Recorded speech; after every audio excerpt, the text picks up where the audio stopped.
Get your free copy of the complete tutorial at www.teachucomp.com/free.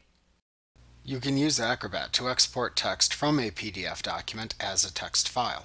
To do this, open the PDF to save as a text file and then choose File, Export to from the menu bar to display a side menu of choices.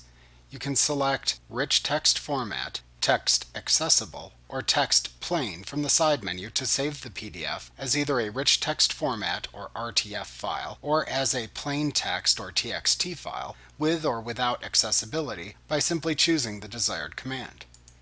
You can then select the location to which you want to save the text file and then enter a name into the File Name field within the Save as PDF dialog box that opens. If you selected either the rich text format or text plain commands, then you can click the Settings button within the Save As dialog box to view advanced options for exporting the text.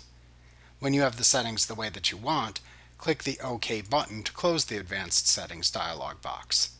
When you are ready, click the Save button in the Save As dialog box to create and save the new text file.